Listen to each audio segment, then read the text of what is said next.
Assalamualaikum abang kakak, berjumpa lagi dengan saya Miss Erlinawati.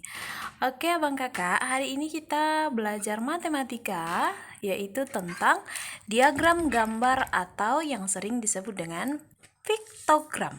Oke. Nah, abang kakak, sebelum kita lanjut ke materi berikutnya, alangkah lebih baiknya kita berdoa dulu ya nak. Bismillahirrahmanirrahim. Raditu billahi rabba wa bil islami dina wa bi muhammadin nabiyya wa rasula. Rabbi zidni ilma warzuqni fahma wa amalan mutaqabbalan. Amin.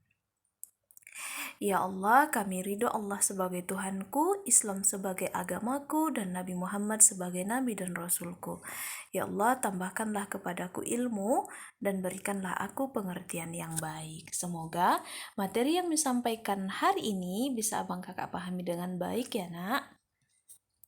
Oke, tujuan pembelajaran kita hari ini adalah supaya abang kakak bisa mengetahui apa yang dimaksud dengan diagram gambar, kemudian supaya abang kakak mengetahui bagaimana cara-cara penyajian data dalam bentuk diagram gambar. Yang ketiga, supaya abang kakak dapat menyelesaikan permasalahan mengenai penyajian data dalam bentuk diagram gambar dalam kehidupan sehari-hari. Baiklah, kita akan melihat apa sih diagram gambar itu. Nah, diagram gambar sering juga disebut dengan piktogram. Jadi, pada diagram gambar, kamu dapat melambangkan jumlah suatu data dengan gambar. Nah, sama kayak minggu lalu kita belajar tentang diagram batang. Diagram batang yaitu diagram yang menyajikan data dalam bentuk batang-batang. Nah, sekarang juga sama ya, Nak. Diagram gambar juga diagram yang mampu menyajikan data-data dalam bentuk gambar. Atau diagram gambar ini disebut juga dengan diagram lambang ya, Nak. Oke, sesuai dengan namanya, piktogram atau diagram gambar disajikan dalam bentuk lambang atau gambar. Nah, di dalam piktogram, lambang-lambang yang digunakan harus disesuaikan dengan objek yang diteliti. Ya, nak ya, contoh. Kalau misalnya jumlah penduduk, berarti nanti diagram gambarnya berbentuk orang. Atau kalau misalnya yang diteliti berat beras atau gula dalam bentuk ton, bisa nanti diagram gambarnya dilambangkan dengan karung atau dilambangkan dengan plastik dan lain sebagainya. Nah, itu tergantung data yang disajikan ya, Nak. Jadi intinya kalau diagram gambar ini sesuai dengan objek yang diteliti. Nah, kita akan melihat contoh diagram gambar. Siti dan teman-temannya hampir setiap hari berkunjung ke perpustakaan. Mereka belajar bersama di perpustakaan. Perpustakaan sekolah, Siti menyediakan fasilitas meja dan kursi untuk belajar, dan setiap siswa diberi kesempatan meminjam buku di perpustakaan. Nah, berikut data peminjaman buku di perpustakaan.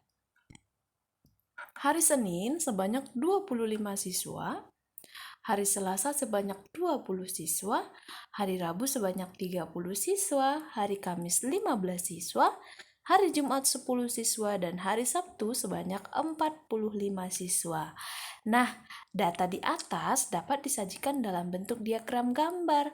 Bagaimana caranya, Miss? Nah, yang pertama, abang kakak bisa membuat keterangan untuk jumlah siswa yang diwakili oleh apa. Nah, kegiatan siswa ini kan sedang meminjam buku di perpustakaan. Jadi, kalau misalnya 10 siswa bisa abang kakak lambangkan dengan gambar seorang siswa yang sedang membaca buku berwarna biru. Nah, kalau misalnya 5 orang siswa, bisa abang kakak lambangkan dengan seorang siswa yang membaca buku berwarna kuning. Jadi terlebih dahulu abang kakak beri keterangan dulu sebelum memasukkan gambar ya nak, supaya nanti data yang abang sajikan dalam bentuk gambar atau lambang akan membuat pekerjaan abang kakak semakin mudah. Karena di awal abang kakak sudah membuatkan keterangan dari lambang-lambang data yang akan abang kakak sajikan. Oke, paham ya nak? Nah, coba kita lihat. Data di atas dapat disajikan dalam diagram gambar. Nah, data peminjaman buku di perpustakaan SD Nusantara 01. Nah, abang kakak buat tabel ya nak, mulai dari nomor 1 sampai nomor 6. Kenapa sampai nomor 6, Miss? Karena kita hanya melihat 1 minggu peminjaman buku oleh siswa, ya. Nah, untuk tabel pertama, di situ ada nomor 1 hari Senin 25 siswa. Nah, inilah tujuannya di diagram gambar, abang kakak tinggal menuliskan keterangan yang sudah abang kakak buatkan terlebih dahulu tadi. Nah, 25 siswa. Sementara untuk 10 orang siswa diwakili dengan gambar seorang siswa yang sedang membaca buku berwarna biru. Berarti siswa yang sedang membaca buku berwarna biru ada 2, dia menjadi 20, dan 5 orang siswa diwakili oleh seorang siswa yang membaca buku berwarna kuning. Nah, jadi hasilnya tetap 25 siswa. Nah, begitu ya nak ya. Nah, untuk hari Selasa, peminjaman buku oleh 20 orang siswa sama. Jadi, abang kakak tinggal menuliskan 2 orang siswa yang sedang membaca buku berwarna biru. Totalnya adalah 20. Dari mana 20-nya, Miss? Dari perwakilan 1 orang siswa yang sedang membaca buku berwarna biru mewakili 10 orang siswa. Ya, paham ya nak ya? Oke, begitu juga seterusnya sampai hari Sabtu ya nak.